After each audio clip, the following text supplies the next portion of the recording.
Today is March 23rd, 2021, and today we're here with Dr. Eddy Sauer. He's the incumbent in the Amarillo City Council, Place 3. Eddy, welcome. Thanks. I really appreciate the opportunity, Dan. Why don't we start off by telling the voters who you are, where you grew up, a little about you, and kind of what you've done since you've been on the council and what you want to do to help the voters as you move forward. Well, my name's Eddy Sauer. I grew up here in Amarillo, Texas. I've spent my entire life here. I was born in the hospital, Northwest Texas Hospital, just down the street. And so I graduated from Canyon High School, stayed at home, went to West Texas State University, now WTAMU, and that's where I met my wife, Tina, and she's from San Angelo. And after graduating from WT, went to dental school, and Tina helped put me through dental school. I'm very grateful to her for that. And so as soon as we, probably about 6 months after we had started dental school, and she always kind of laughs about the fact that I always say we, but she kind of had to kind of go through the whole process with me. We had already figured out that Dallas was not a place that was going to be for us at all, and we could not wait to get back to Amarillo. So after graduated, we moved back here to Amarillo, bought a dental practice, and for the past 34 years, I've been practicing dentistry here in Amarillo. We had our first daughter, Donnell. She was born at the end of my junior year in dental school, and we then subsequently 1995 had triplet daughters. Wow. So I've got 4 daughters, and 3 out of 4 of them are currently living in Oklahoma City. And we've got another daughter, and actually we'll have our last wedding May the 22nd. Our last one of the triplets will be married, and we've got another daughter that currently is in Urbana, Illinois, and their intention is they were in East Asia as missionaries, and their intention is to, whenever that finally opens back up, they want to get back over there. So they're kind of hoping that maybe the fall that might happen. So I've practiced here in Amarillo. I've gotten to know Amarillo really well. Spent my life here. Apple doesn't fall far from the tree. And so I've been on numerous different boards, been on a lot of different things. And actually, in all the patients that come through my practice, you kind of get to know a lot of people, and you talk to a whole lot of people, and I have talked to a lot of people. And about the time our girls got in the middle of their college education, I really had no intention of ever doing something like this, being on city council, honestly. I mean, I never even ran for student council or student government or any of that stuff when I was in high school or college. The 2015 election was a little loud for me, would be the easiest way for me to describe that. And I just really kind of felt like that there could be some other alternatives. The interesting story is Tina and I were talking about whenever Brian Eads decided that he was going to step down. And we had several different friends who had been talking about that position and everything. And we were going to lunch one day, and I was telling her how one of these guys should really do this. It's only a 9-month gig. He really be perfect for this. And she's sitting over there quiet, and I look over and I go, "What?" And she goes, "Well, why don't you do it?" And that kind of caught me really by surprise, because that's nothing Tina would ever do. She would never push me in that direction, so I knew there must be something that was going on. So I did. I put my name in the hat for Brian Eads' position. And whenever that happened, we talked about it and had been praying about what I should do through all of that stuff. And so made the decision I probably should talk to the ones who were going to make the decision. So I wanted to get the chance to meet all of the other people that were on city commission at that point in time.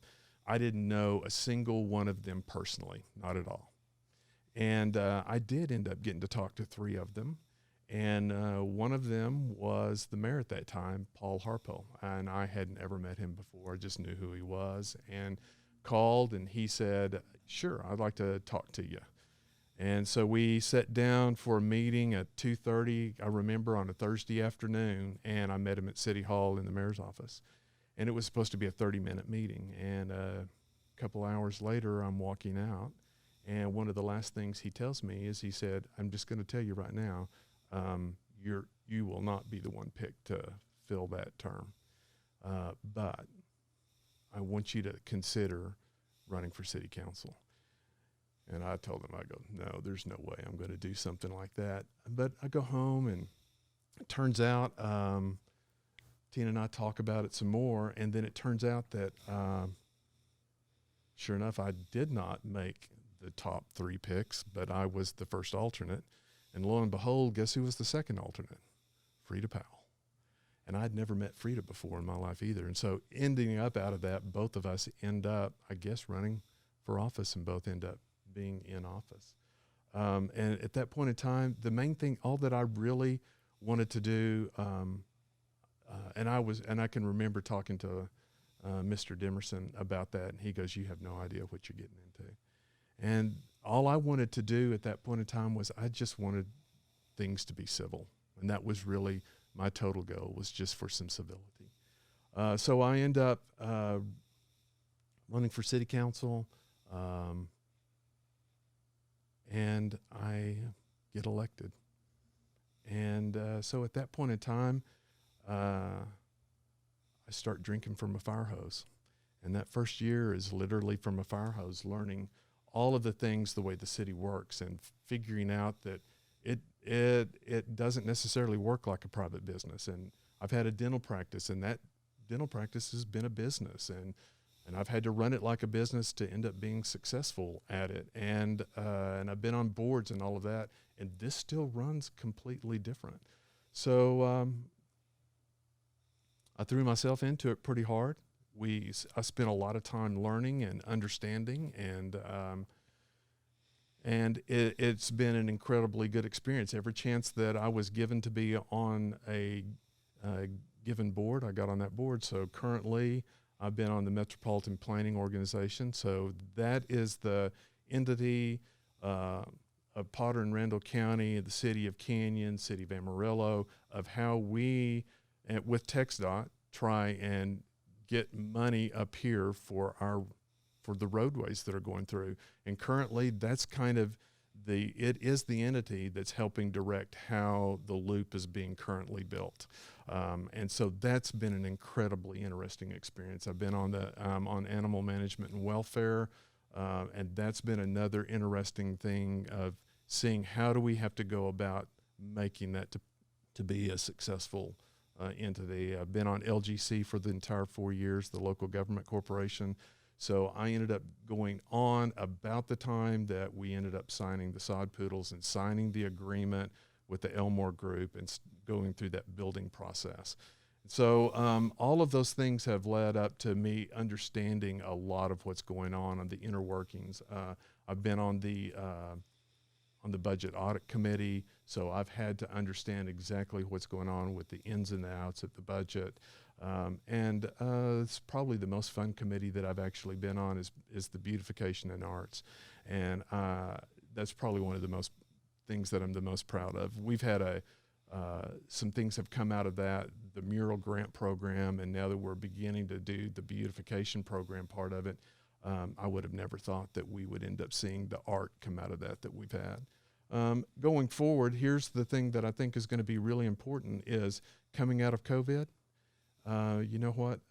We have got to make for sure that all the businesses are open, that they're going to be successful, that everything opens up, and that we move forward successfully.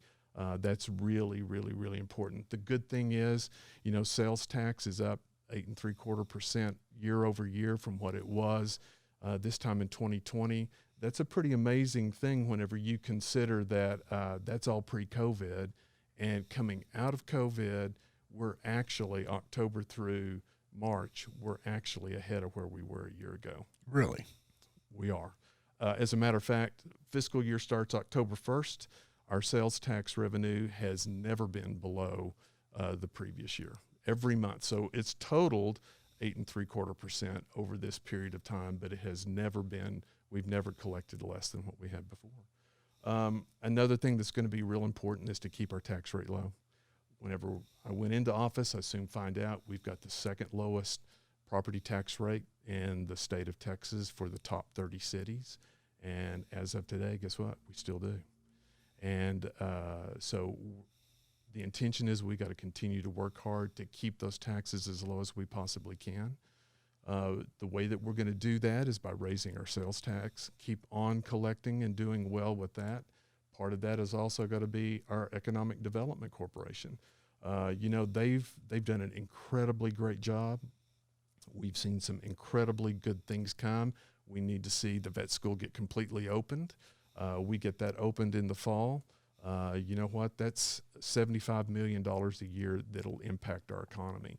And we're actually already seeing that because it was about $75 million for the past 2 years going through this building process. We've signed Amazon. Amazon is going to bring 500 new employees, $35 million of economic impact. The incredible thing about that Amazon deal is not just the 500 new jobs. It is the jobs that go along with it that are coming. And they're saying that very easily that we're going to have another 350 jobs that go along with that. Perfect proof. I was talking to a gentleman the other day who is in the heavy truck business is what he calls it. So in other words, it's the selling 18-wheelers. And he said that he can tell me that at least he's had 150 contacts for people wanting to start businesses, buying a truck, because they know that Amazon's going to need a lot of distribution. And when you think of it, a 1 million square foot building, can you imagine all the ancillary things that Amazon's going to need from us and our community for them to continue to be successful? So those things are really coming along. So those are the important things that as we go forward. Through all of that, the bottom line is also going to be this: public safety has got to be our number one thing. I mean, everybody you talk to, they want a safe community. Actually, crime has been down here where defunding has occurred in other cities and you've seen crime rates go up. We've done our very best to make for sure that the police get everything they need. Everything that we possibly can do for them, everything we can do for the first responders, for the fire, for everybody else. We've done some amazing things with those kind of things. We also need to figure out how do we have more money to take care of our streets, because the last thing we want to do is be going back to our citizens every few years for another bond election to try and repair those streets. So we have to figure out, one of my goals is to work hard to figure out how do we continue the CIP program and fund it without having to go to the taxpayers, so that we're continuing to work on our streets. Those are some of the main things. There's a lot of other things that I end up like to see happen over the next few years, but that's a start. And, and our future is looking really bright. If you consider that, you consider that we've actually brought in 14 new businesses over the past 2 years. A lot of money has been brought into the economy. A lot of jobs are coming through.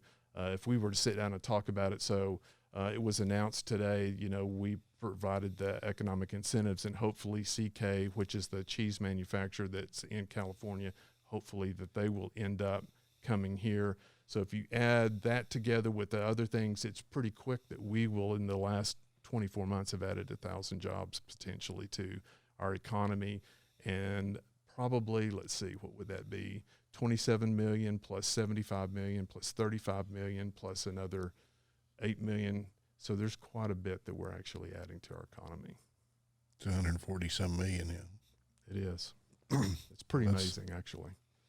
So the city's sales tax revenue has actually gone up. It has actually gone up during the whole pandemic. So now then, if you consider, so whenever we first really took our hit, we'll be starting in April. So the rest of that year, we lost enough of it that we actually barely we were 1% above for the 1920 year, for the entire year. But now then, when you compare October through March of 2019 to 2020 to October of 2020, 2021 to now, so this was the busy time before things locked down, and now that we're coming out and we're still ahead of where we were then. So that means our year should be significantly better than it was last year. So it slowed down. Starting, it basically went flat and equal to last year yeah. during the lockdown, and then Yes. it's Now that we're increased. already back up again. Well, that's good. So if somebody has a business outside the city limits, the city is not collecting any tax revenue on that. That's right. So it depends on where their main office is. It does. As to where they charge the sales tax. That's right. Well, a lot of what I hear from voters is, of course, you always hear about things people don't like. You never hear about what they do like. That's just the way That's the way life is. Life is. No matter how good a job you're doing, you're only going to get criticized for what you did wrong. But a lot of people they're upset about the parking fee downtown. They don't think that makes any sense. What's your position on that? My position on that is, it's a difficult position a little bit right now. If we didn't go through COVID, I don't know that we would be talking about it so much. And part of the reason that I end up saying that is because I think that we would see a whole lot more development that would have,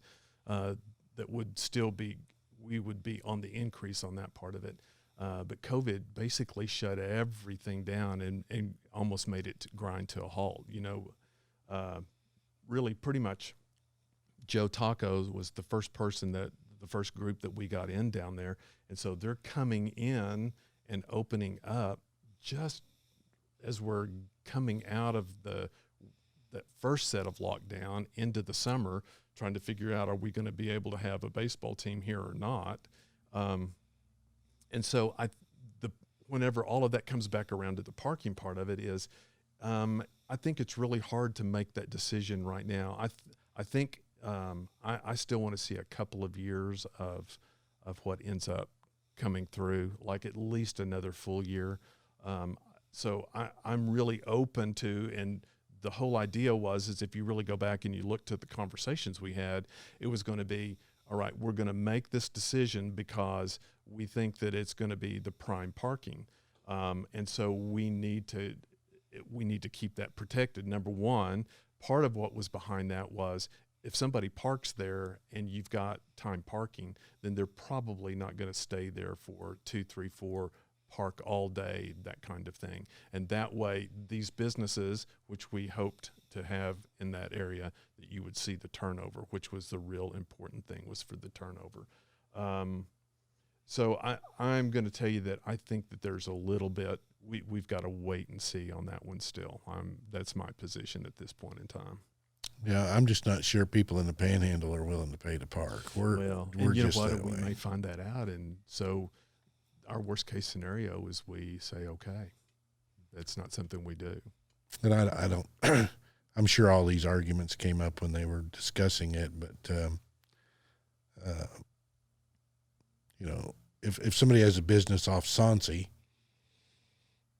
they can drive up, park in front of that strip center and walk in, and they don't have to pay to park. But if your business is downtown, their clients get taxed to come to their store. Granted, but also whenever you talk about the business on Soncy, is you've got a big parking lot that they get to drive into, as opposed to all you've got is 10 spaces along, honestly, 287. Mm-hmm. And so that makes things, I think it makes it significantly more difficult for that to do. Or you've got to drive a little bit further, and then there's several places that you can park without having to pay for parking, but you'll just have to drive and park a little further. You could park on the other side of the Civic Center. I mean, if you've got that ability to walk, there's other places that you can make that drive from, and I've done them both. I've used the parking. I've parked over by the Civic Center, It just depends upon how much time that I actually have on my hands. But if you're doing business at the city, I mean, the parking lot at City Hall is still open. It's not paid parking. So park on City Hall parking lot and walk to where you need to go. you can, I guess you could. Okay. Well, trying to think of one of the other issues that the voters keep talking about. And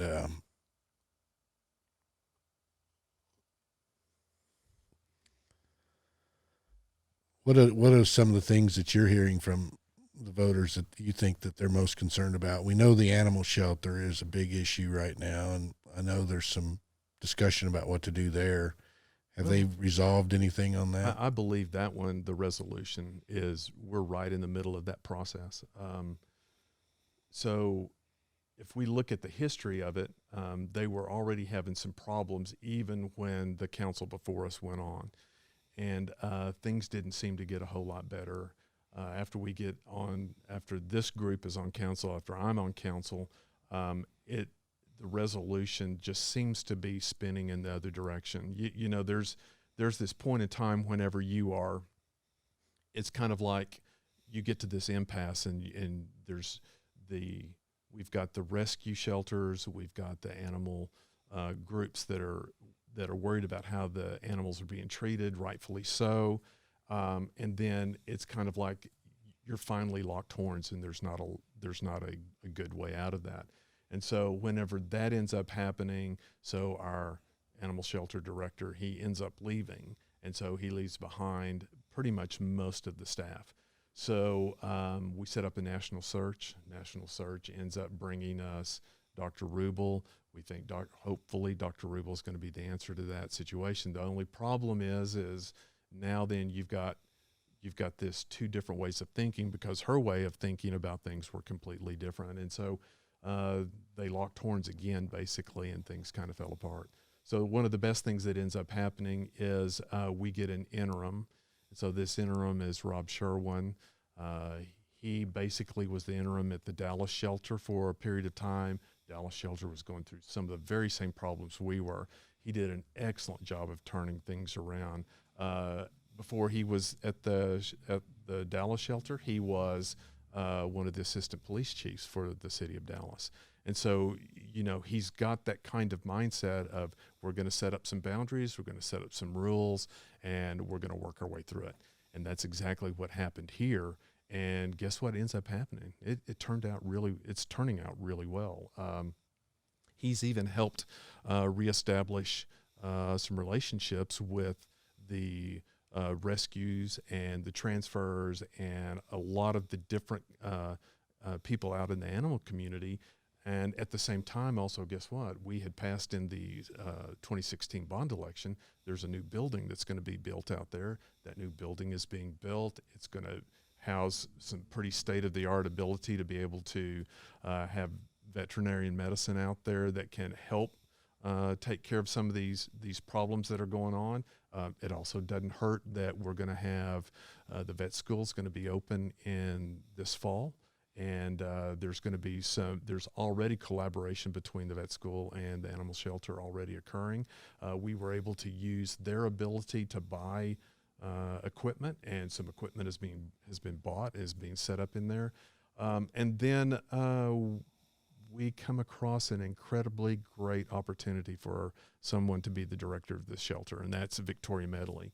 And so Victoria Medley has got a stellar history in the municipal courts of running it here in Amarillo. She's been the one who's had everything running like clockwork, like a great spinning top. As a matter of fact, she's well known in the state as a teacher of the methods. So she's got the methods down. And so really what I think is turning out is we just need good leadership. We needed some really good leadership. And so she's in there. Things are going forward. We've already had one class of 5 animal control officers that has gone through. We've got another 3 that are about to come on. We are beginning to fill the other positions that need to be filled.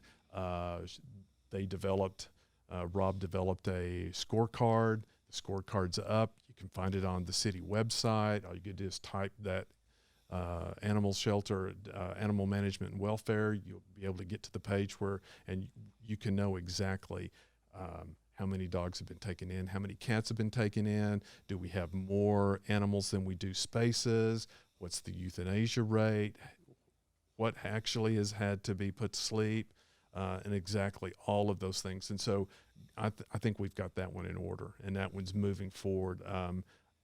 We've also just passed today, actually, being Tuesday, we just had the final reading and passed a breeding ordinance.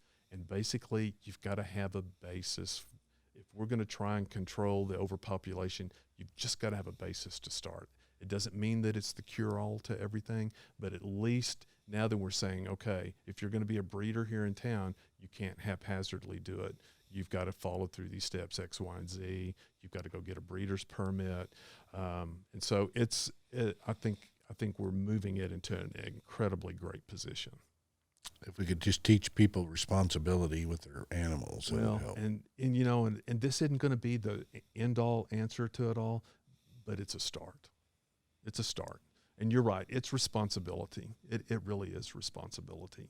And I'm pretty impressed with the different rescues that I've had some interactions with, and their willingness to come back to the table and to talk.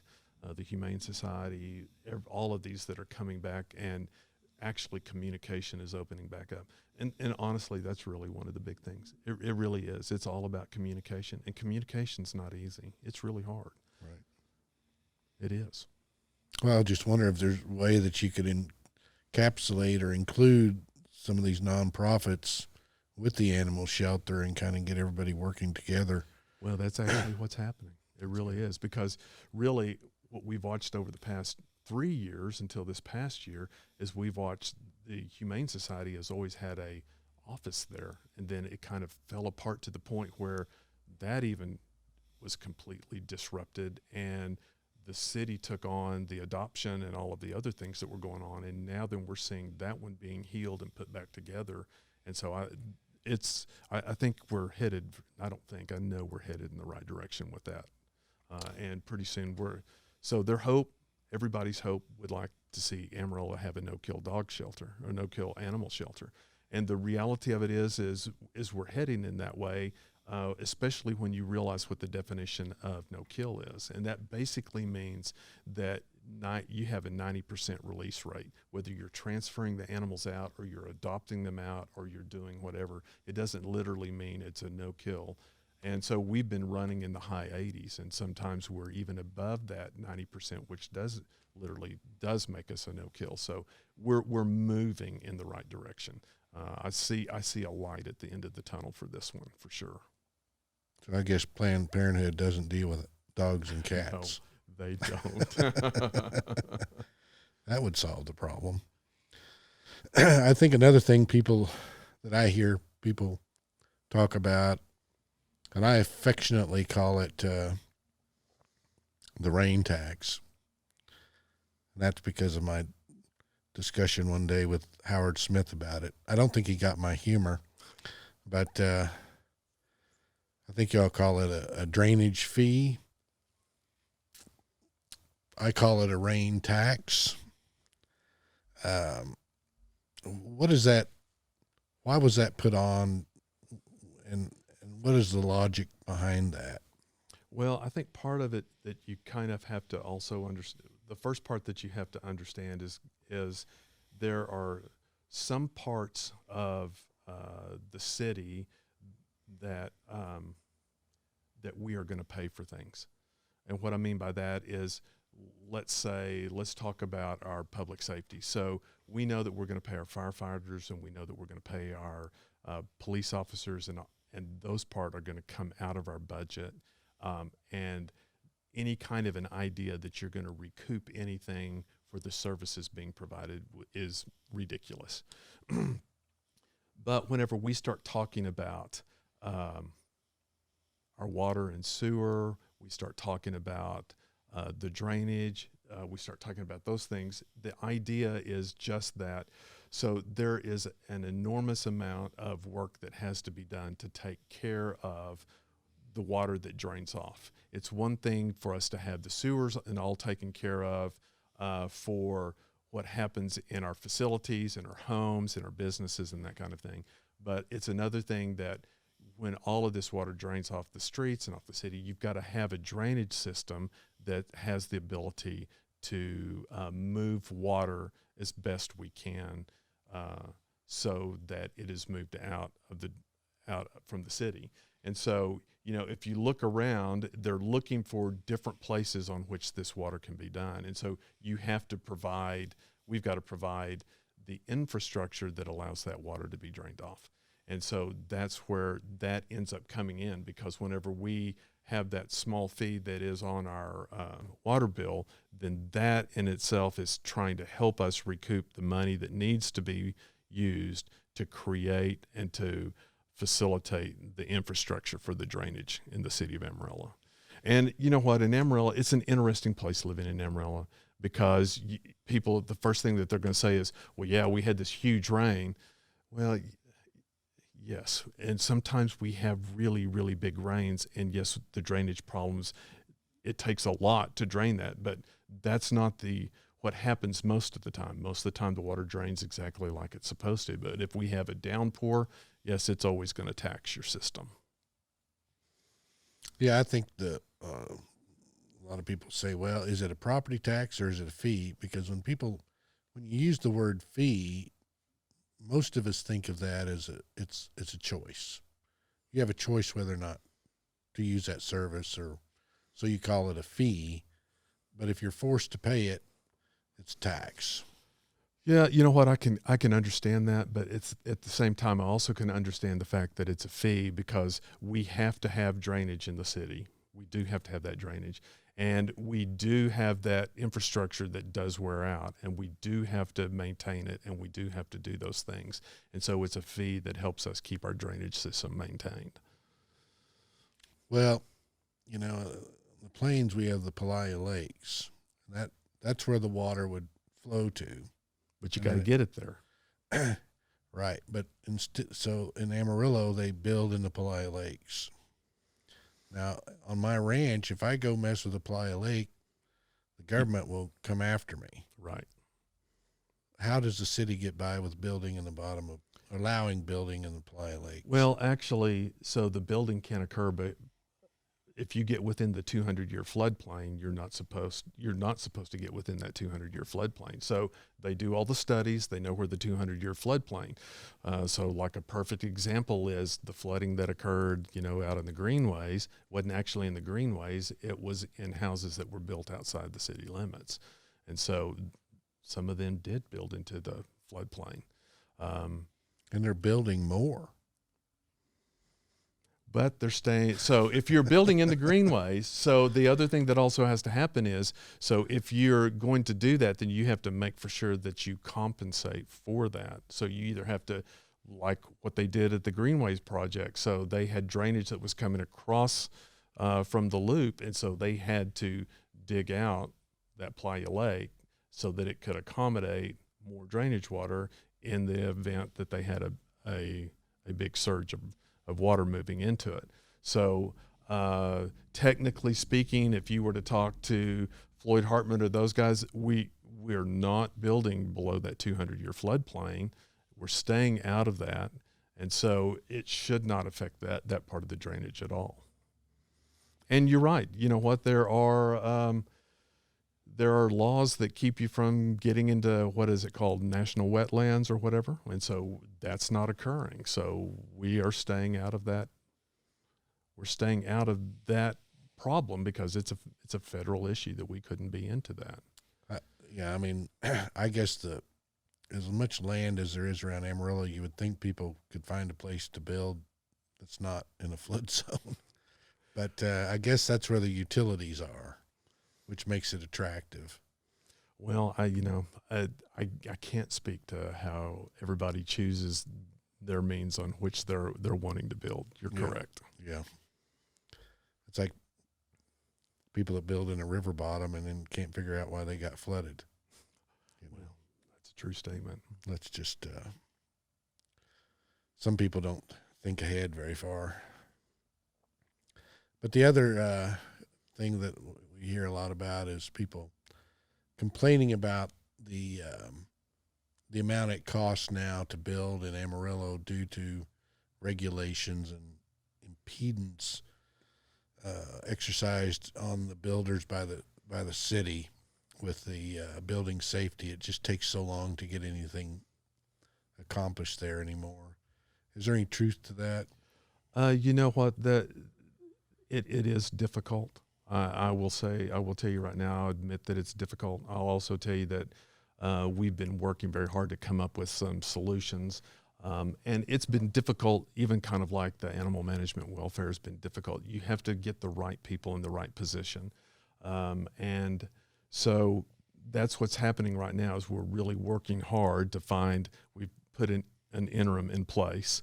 And so while that interim is in place, it gives us more time to find the right person because it will be a leadership issue that we need to have that in place. Also, we need to have some more tools in place.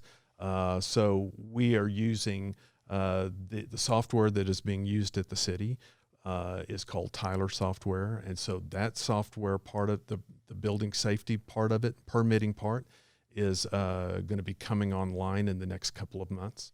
And so a little patience with that part because it's like any time when you change a software or you bring on a software, there's going to be some kinks and things to work out.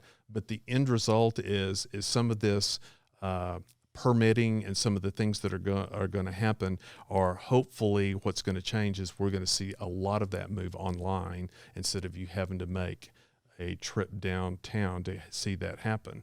Also, at the same time, they're working on the same kind of a dashboard so that you can follow permits and exactly how long is it taken for these things to go from one step to the next step to the next step. And that's going to build in some accountability because now then you're going to be able to say, well, this permit took 20 days longer than it's supposed to or 6 months longer or whatever that problem is. And so if we can work through that and get the right people in place. The other thing is going to be we've got to have the right kind. We've got to make for sure that we've got the right kind of guys and gals that are out there doing the inspections. And some of that has been a hard part too, because you get some people hired and you get them working well and you start to get them trained and then guess what ends up happening? They get hired away. And so we've got things in place. We're working our way. We've got a plan in place of trying to be able to address that. At the same time, I can tell you I've had a couple of conversations with different developers, and I know that there's other people on council that are involved in that a whole lot more than I'm involved in that part of it. But I just know that we're having conversations trying to get to the bottom of all these things so that we can move this forward so that we take away this issue that's keeping the building from occurring like we want to see it happen. Now then, in that same breath, I would tell you that in 2020, it's the highest number of permits we've had in 10 years. We had 557 permits, and I may not have that number exactly. And the last time we were above 500, I believe, was 2011, and we had 575 permits that year. So we've never matched that. And in this COVID year, we end up issuing 575 permits for new houses. So we must be moving somewhat in a right direction. If you talk to the Realtor Association, they think that we need to be more than double that building homes at this point in time. And so do we still have some work to do? We absolutely do. But you know what? We're doing better than we were. And otherwise we wouldn't have built that many new homes in town in 2020. So I think the future is still really bright. We're just having to work through and come up with better ways of communicating, of getting things across, holding people accountable, getting the right people in the right position. But I do believe we're moving in the right direction. I would think that the city would want to focus and do as few things as they needed to do. So, but the nature of government of any type is to get bigger and add employees and take on more and get involved in business ventures. It's just the nature of government. I've always thought we should have a constitutional amendment that would restrict, be like separation of church and state. We'd separate government and business. I think that creates a lot of problems and starts skewing markets. But that gets into a more epistemological discussion. But I guess what I think what the voters want, from what I hear from them, is they want the city to focus on the needs, which are the streets and the sewers and the building safety and the police and the fire, and try to do that as well as can be done, as most cost effectively as it can be done, and let private business take care of the wants. And, and for the most part, I do believe that that really is happening more and more all the time. I mean, so some of the things that have to happen is we have to drag the city into the 21st century to some degree. And what I mean by that would be, so even look at our IT. So whenever I go on council in 2017, basically, we are still living in the 1990s pretty much as far as computer-wise, as far as making all of that work really well. And they hired Rich Guyon, who is basically the chief information officer for the city, or the chief IT guy for the city. And through this last period of time, he's the one who has brought the different softwares on and has helped us to get to this point where it takes fewer and fewer people. As a matter of fact, his particular department, IT department, most people don't even realize this part of it is, we talk about government getting bigger and bigger. His department, actually, they cut 80% of their staff as they became more and more effective, and they bring on and upgrade the IT, and they upgrade the website, and they upgrade the connectivity within the departments at the city. Basically, you see some positions that you actually don't end up needing anymore. Right. And so I would tell you that we're seeing a lot of things like that are beginning to happen. And so I would tell you that we're running a pretty lean city at this point in time. Even through COVID, which was one of the great things about COVID, if you want to call it that, was the way that the city ended up handling that. Is they ended up finding $12 million worth of how do we control during this period of time. So they had a hiring freeze at that point in time and did not fill any positions because everybody's working pretty much from home. They can't come in. So as positions were going away by attrition, there was a hiring freeze, and people weren't brought on, plus all of the other things that were going on. So the city ended up running pretty lean, and we're finding out, okay, these are the positions that we need to hire back.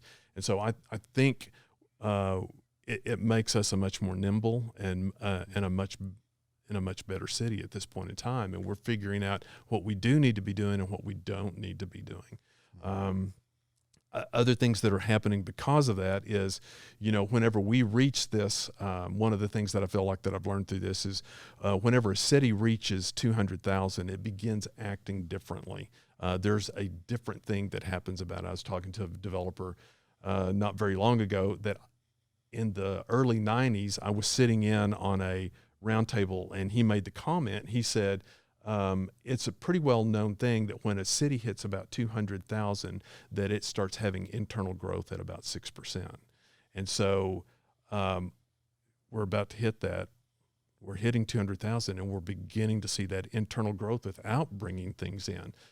We're also seeing that also you can't do things like we used to do. You can't just pay for them as you go. You've got to have a plan for how we're going to do things. Perfect example is probably what's going to help with our building permits and with all the other things is planning and zoning. If you realize the zoning guidelines for the city of Amarillo, the last time they were looked at was in August of 1968. That was the year I started first grade. I mean, that's 50 years ago, more than 50 years ago. And so they hadn't been looked at in the last 50 years. And so we've been going through a zoning rewrite, and I know that's going to have an effect on it. We've looked at our transportation, our transit plan. And transit plan, there's never been a transit plan in place before. And so we've had the same bus routes, we've had We've had antiquated bus things, so we come up with a master plan. We change the routes. It used to take you 2 hours to get across town. Now then you can make it across town in 30 minutes on the buses. They've changed the way that those do. We've taken advantage of federal funding. It's paid for 80% of these new buses that you see going up and down. That was from federal grants that paid 80% of the buses. We only had 20% to match on that. We've got some special, what they call spec trans for the special needs. We're bringing some of those buses are beginning to come online. So there's all of these different things that we have to sit down and we've got to look through and plan everything as we go forward, including the parks. Parks has never had a master plan. And then we get into the fiasco with the Thompson Park Pool. Well, the Thompson Park Pool, in all reality, probably should have been replaced 20 years ago. And we have patched it along until all of a sudden, now then we can't patch it anymore. And so that's part of the thing that we need to look at is, all right, how many of our assets are slowly degrading and we've got a problem with, and how are we going to have a plan for how are we going to handle that? The same thing comes in with the CIP, the capital improvements plan. And so we've got a rolling CIP. How are we going to handle our streets? How are we going to handle the other parts of the infrastructure? And so if we have a plan, then we can plan for what we're doing in the future. And that's one of the big things that we have to keep our eye on the ball, that we can't look at just tomorrow. We need to be looking 5, 10, 20 years down the road. That's actually more important than anything. And if I can help set those kind of plans into place and then we move forward, then I feel like that we've done what we're supposed to be doing. Yeah, I'm just sitting here thinking, on the parks, of course, I believe government should do as little as possible, but I have a brush site south of town where we take all the brush the contractors have, and there's a bunch of them. But you could take each one of those businesses, small businesses in Amarillo that do landscaping and that sort of thing, and put their names in a hat, draw one out, and they get that park to maintain that year at their cost, but they get to put a sign on and say it's maintained by this company, and then they could all compete and save the city a fortune. Well, you know what? That would be a really good idea. The only problem is we have 84 parks, and so there's more than 84 separate businesses that could do that. Well, and so part of those parks are actually school, and some of those parks are city parks, and some of those parks are. So the deal is we just have to, and here's the biggest part is how do you maintain the assets though? And that's going to be the bigger thing, like the restrooms, like the equipment that's on there. Those are the things that actually end up being some of the most expensive parts of that, of the whole operation. And so whenever you look at the assets that are in the parks, and we've had the parks evaluation done, and we're going through the master plan, trying to come up with our plan in the master plan for that, for how we go forward, is those assets are rated on a scale of 1 to 5, 1 being brand new and 5 being we need to trash this thing as soon as possible because it's completely worn out. And so it's not a linear scale, it's on a curve.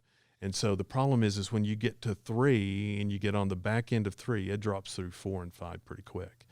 The problem is over 70% of our assets at our parks are level 3 assets. And so are we going to keep all the restrooms? Are we going to shut some of the restrooms down? Do all of the, one of the thoughts that has been talked about is all of the parks that are in residential neighborhoods that you've got a 5-minute walk to your house. Do we continue to maintain those restrooms, or do we not maintain those restrooms? How many park benches do we have? How many water fountains do we have? Well, we could turn all those type assets over to plumbing companies and let them advertise to maintain them. There's a myriad of ways. It's just a thought off the top of my head. Is. I'm always thinking of ways to save money. Well, and honestly, that's really what the bottom line is if we have a plan, then it makes it a whole lot easier for us to be able to save money, and that could be part of the plan. Well, I'm just thinking if you did something like that, that helps bring the community together, helps competition, and you could make a funny deal out of it, and it would benefit the whole community. because they're involved. Right. So the more people you can bring in to make it more of a sense of community than instead of city versus business or, you start melting that problem. Right.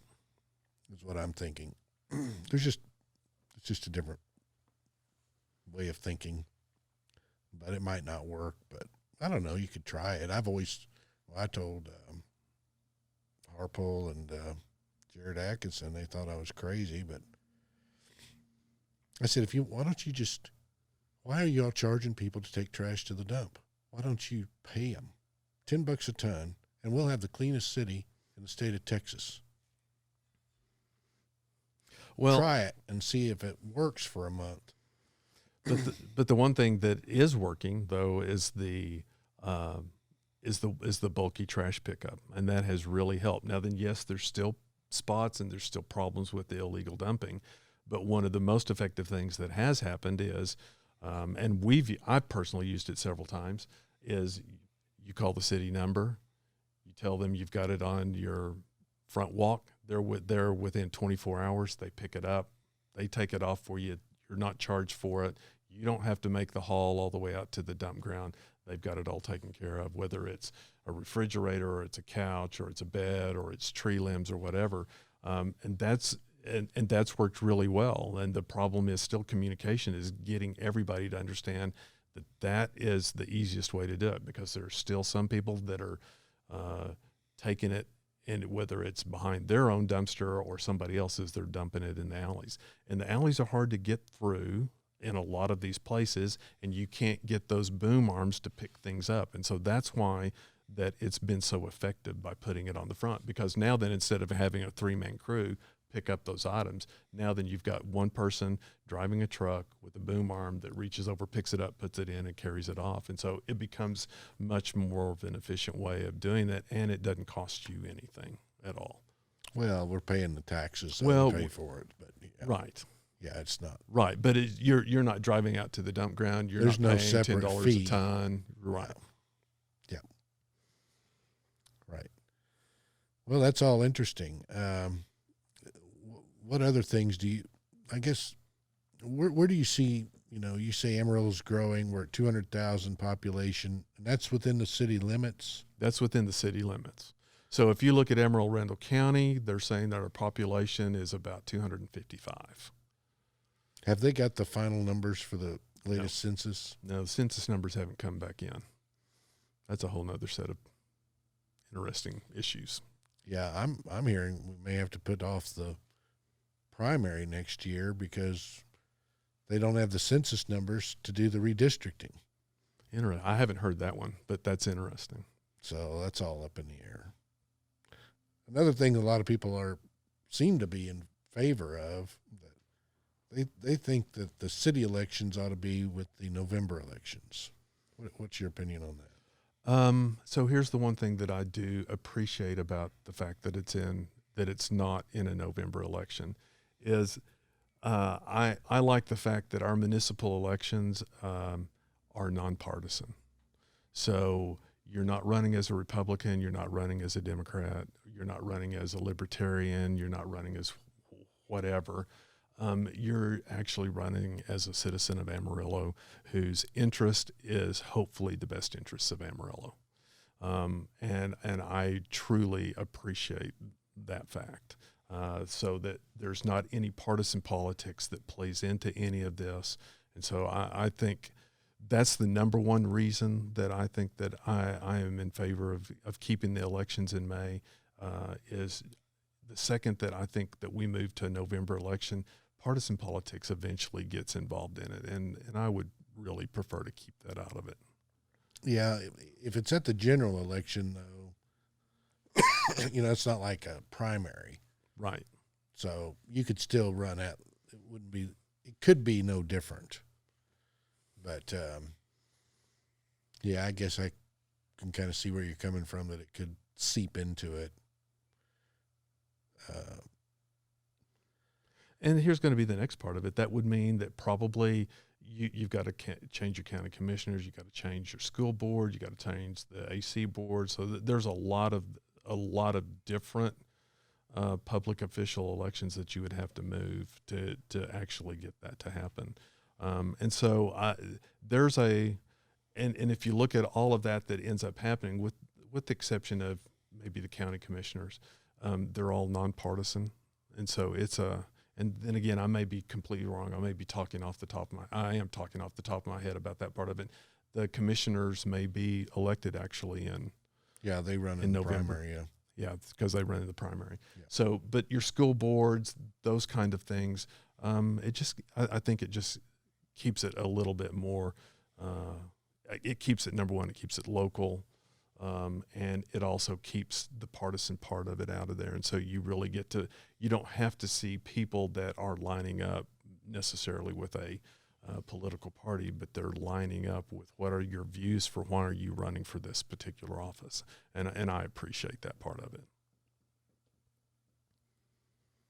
Yeah, that's interesting. I think the reason a lot of people want it is because they just see in the past we've had such small voter turnout in the city elections. People just aren't engaged, and I think a lot of it is because the candidates don't really have the money. There's no media. There's no big ad buys. It's a very low key race, and I think the logic that the people have that are proposing it want to see more participation in the city. How do we get more participation in the city elections? I think that one's going to be that's really the $100,000 question, honestly, is how do you get that to happen? For a lot of people, they're going to be kind of like me. It's going to take some event that makes you go, okay, I need to get involved. We can't, I don't want to let this continue on. Whatever it may be, that may be what has been your pet peeve or what has got you interested, or in some cases, people they want to run for the fact of serving. And I will tell you, the end result is it's been one of the most rewarding things that I've ever done. I just talk to my friends, and you've got to keep on talking to your friends. It's still going to be one of those things of you've just got to have lots of conversation to get people to understand of this is the way that things run. And if you want to have a voice, then you're going to have to be involved in it. Knock on a lot of doors. That's exactly right. Knock on a lot of doors. 200,000 of them. Well, that's probably 85,000 doors in Amarillo, something probably. Like that. Yeah. Now, when they talk about population of 200,000, does that include children? That all includes ages? Yes, it does. That's not just voting adults. Because I believe, what is that? It's between 85 and 100,000, I believe, is what the voter rolls Randall potential. County has 85,000 registered voters, and Potter around 53 something. Yeah, and so whenever you consider Randall County, that means you're also. But that's only half the population that's registered, or about 60%, right, which boggles the human mind. But at the same time, you also have to understand how many of that 200,000 is below the age of 18. Right, and we don't really have that number. Right. Yeah. Well, that's why we're doing this. We hope to get this out to the voters so they can make an informed decision. Yes. And get to know who the candidates are. And that's what it's all about. It is. We trust the voters to make a good decision. We do. So if anybody wants to get a hold of you, do you have a website? I do. It's sauerforamarillo.com. So SAUER for Amarillo.com. You can I've got a page on Facebook, Eddy Sauer, City Council, Place 3. My phone number is easily accessible. You'll find my emails easily accessible. I'm more than willing to talk to you about whatever issues that you have, whatever it would be that you want to talk about. I'm here to listen. That's what I've done as a dentist all my life, as I've had to sit down with people. They'll come to me with their problems. I have to listen, take the time to figure out, is there something underneath this? What do we need to do? I have to come up with plans that are going to be amenable to them. And so I feel like that's one of the things that I have brought to City Council is I do listen to everything. I put those things together. I ask questions.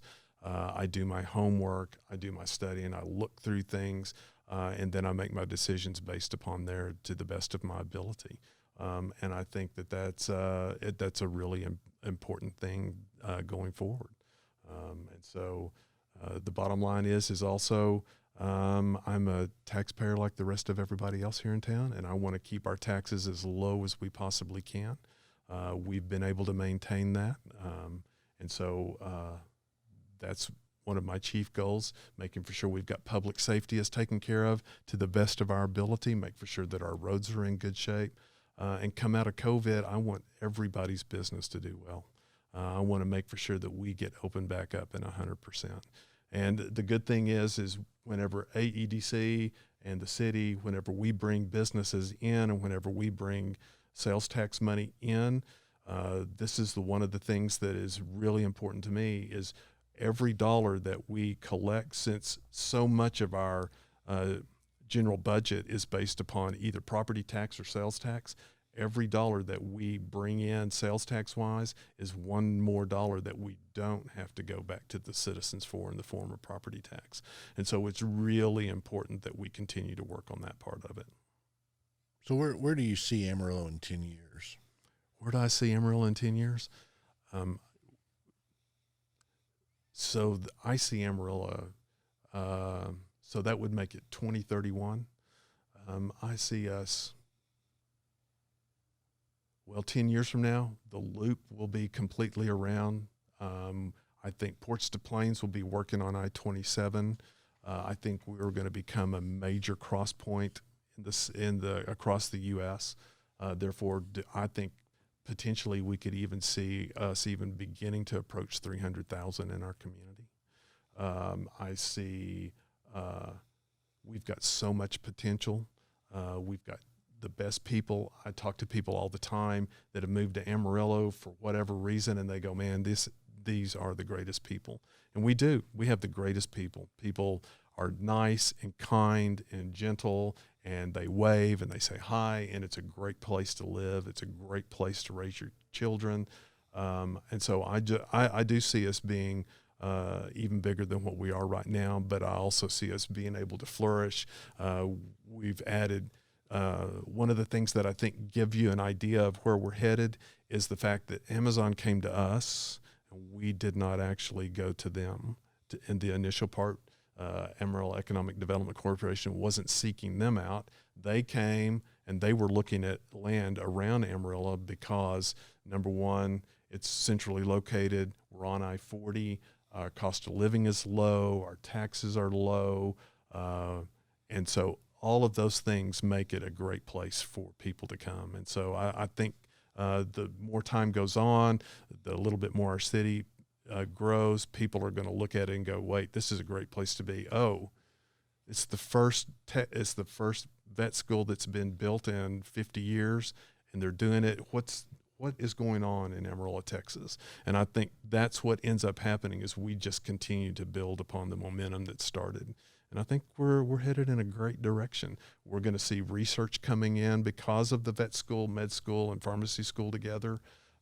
Those are going to be, we're going to see a lot of that kind of thing. So we're going to see high tech coming in.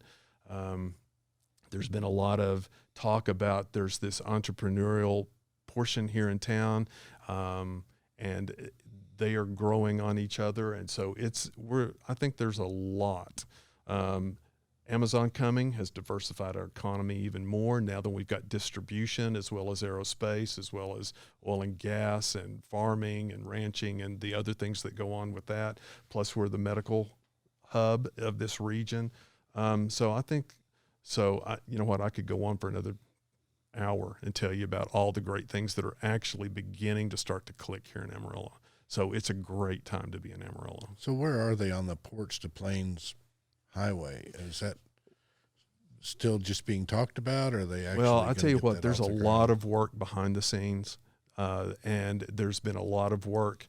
There's been if if you start looking at all the way down to Laredo, all the way up, there's a lot of communities that are pitching in together and saying, we need to see this end up happening. We need to be able to get our goods and our services from all the way from the Mexico border all the way to the Canadian border. And there's nothing between I-25 and I-35. And, that's a pretty big expanse. Here in Amarillo, that's a 520-mile difference between those two, and there's nothing going up through there except for 287.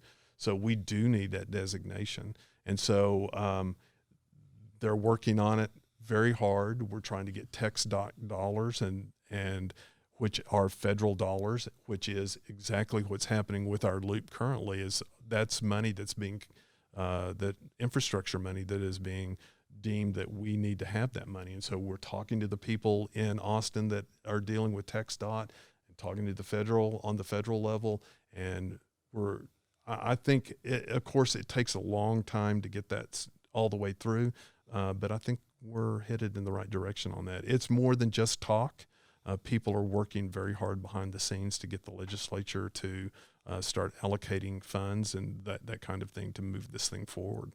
I've probably seen a lot in the last 4 years, and from talking to people, there's more going on now than there's ever been going on as far as bringing this to light and bringing this forward. So that's another thing that's really great. Well, if they just go from Lubbock south, that would be a major impact on Amarillo. It would be.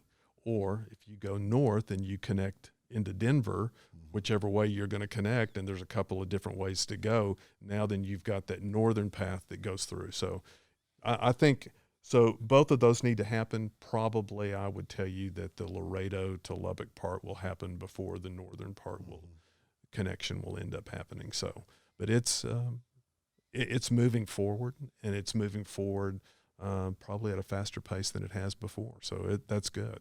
Because I know they've been talking about that for 30 years. Well, and you know what? If you go back and you look at how long they looked at even getting I-27, the little portion that we have, I mean, that's basically a 50-year deal. Mm-hmm. So wheels of government are grind increasingly slow. Yeah. And then it's not a quick thing to put it together and build it. No, because you got to fight for the funds. And it's not cheap. Right. It's very expensive. I mean, hundreds of millions of dollars are being put into play here. If you even consider what's been done at I-27 and Hollywood Road, just that interchange alone, that's a $44 million deal just in that interchange. So you can imagine if you add it all the way up, all the way around to the Dumas Highway, exactly how big of a deal that and how much money is involved in getting that done. And so you go and you plan and you talk, and sometimes the projects change and sometimes the order of them change. But it's good that we've got everybody, all the main players in the community are talking through and helping us to get TxDOT to move in the direction that we need for us to move in that. And that's been a very interesting thing to watch and see happen. Well, that's fascinating. I've always wondered why, when they put it in interstate, why don't they go ahead and put in a rail bed at the same time? I think that was because rail was kind of headed in a downhill. It really wasn't. It was a stagnant or maybe closing down, and I think we're seeing rail begin to return. So it's kind of an interesting thing to see what ends up happening going forward. But that way, in the future, you've already got the bed laying there. Then you can always put the rails, if you want to run a train or a passenger train or anything you want. You've got the right-of-way laying there. Well, and honestly, that's kind of what's happening with the loop currently, not with the railway part of it, but you're going to find out that as this loop passes around the west side of town, the first things that is being built are the access roads. And then once the access roads are built, then they're going to come back and they'll build the main lanes that go through. And so, what I don't understand, when they build a loop, then they clutter it with lights. Why? And then it's no longer the loop. Then it's just another street. Well, and that's just because I think so this is going to be a limited access. So this is not the same way as Sonsi. Mm-hmm. This is completely a different This is more along the way that the loop was planned in Lubbock. And that's been one of the questions, is why wouldn't the loop plan that way? Well, you know what, I don't have an answer for that one, but I can tell you that the way that the loop's being planned right now is it's limited access.